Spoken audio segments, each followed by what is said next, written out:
അതിന് ഉത്തരം പറയേണ്ടത് നിങ്ങളാണ്.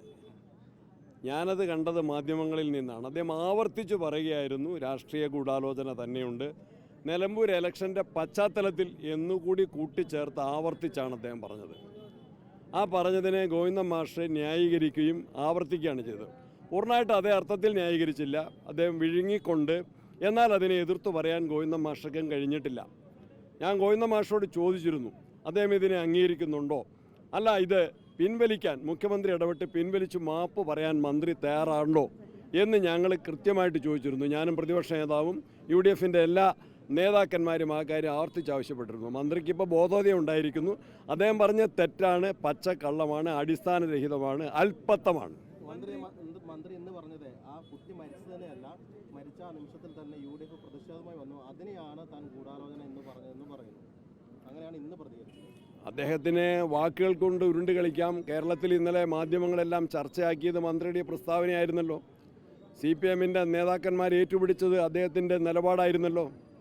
ഞങ്ങൾ വെല്ലുവിളിച്ചത് എന്താണ്? ആ ഗൂഢാലോചനയുണ്ടെന്ന് മന്ത്രി പറഞ്ഞ സർക്കാർ ആ ഗൂഢാലോചന തെളിയിക്കണമെന്നാണ്. ഒരു പിഞ്ചു ബാലൻ 15 വയസ്സുകാരൻ ദാരുണമായി മരിച്ച സംഭവത്തിൽ ഗൂഢാലോചന എന്ന് പറഞ്ഞാൽ എന്താണ്? ഞങ്ങളാണ് അവിടെ ഇലക്ട്രിക് ലൈൻ വലിച്ചത്, ഞങ്ങളാണ് ആ പയ്യനെ അങ്ങോട്ട് നയിച്ചത് എന്നല്ല എൻ്റെ അർത്ഥം വരുന്നത്. ഇത്ര ക്രൂരമായ ഫോൺ കോൾ പരിശോധിക്കാൻ ഒരാളെ പിടിച്ചല്ലോ. CPMൻ്റെ നേതാക്കന്മാർ പറഞ്ഞു ഈ പ്രതിയുടെ ഫോൺ കോൾ പരിശോധിക്കണം എന്ന് പറഞ്ഞാൽ ഞങ്ങളാരെങ്കിലും അവിടുത്തെ DCC പ്രസിഡൻറ്റോ UDFൻ്റെ നേതാക്കന്മാരോ AP അനിൽകുമാർ MLA ഇവരാരെങ്കിലും ഈ പ്രതിയെ വിളിച്ചിട്ടുണ്ടോ? ഞങ്ങളാരെങ്കിലും ഇതിൽ ഗൂഢാലോചനയുണ്ടോ? എന്തൊക്കെയായിരുന്നു അവരുടെ വ്യാഖ്യാനങ്ങൾ, ആവശ്യങ്ങൾ എന്തായിരുന്നു?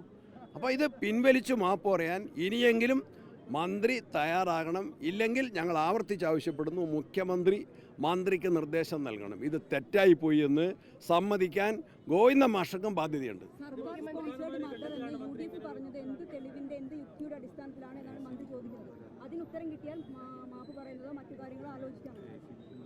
സർക്കാരല്ലാതെ ആരാണ് ഉത്തരവാദി വന്യമൃഗങ്ങൾ കാട്ടിൽ നിന്ന് നാട്ടിലിറങ്ങുന്നതിന്?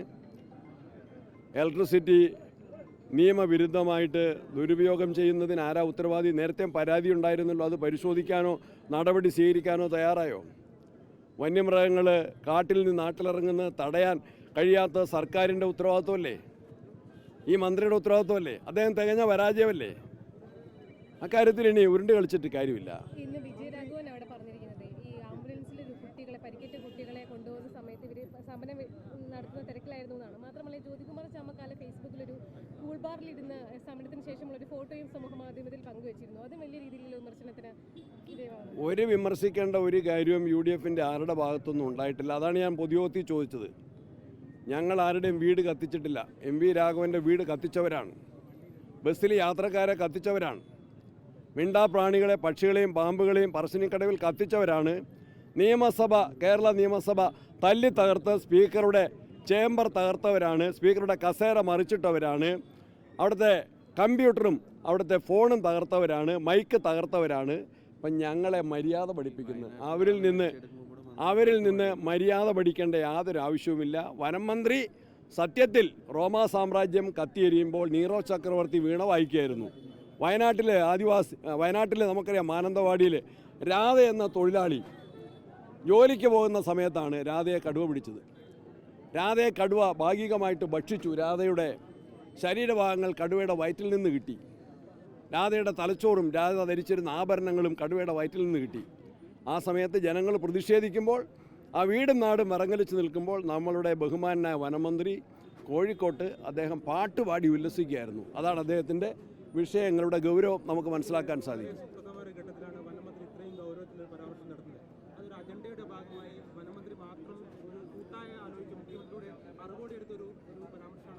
അജണ്ടയല്ല, വിവരക്കേടും അല്പത്വം, അജണ്ടയല്ല. മുഖ്യമന്ത്രി അതിൽ മിണ്ടിയിട്ടില്ലല്ലോ. ഞാൻ മുഖ്യമന്ത്രിയോട് ആ കാര്യത്തിൽ അഭിപ്രായം ചോദിക്കുകയാണ്. മുഖ്യമന്ത്രി പ്രതികരിക്കണം, വനമന്ത്രി മാപ്പ് പറയണം, മുഖ്യമന്ത്രി പ്രതികരിക്കണം. അജണ്ടയല്ല, വിവരക്കേട് അല്പത്വമാണ്, അഹങ്കാരവും ധാർഷ്ട്യവുമാണ്.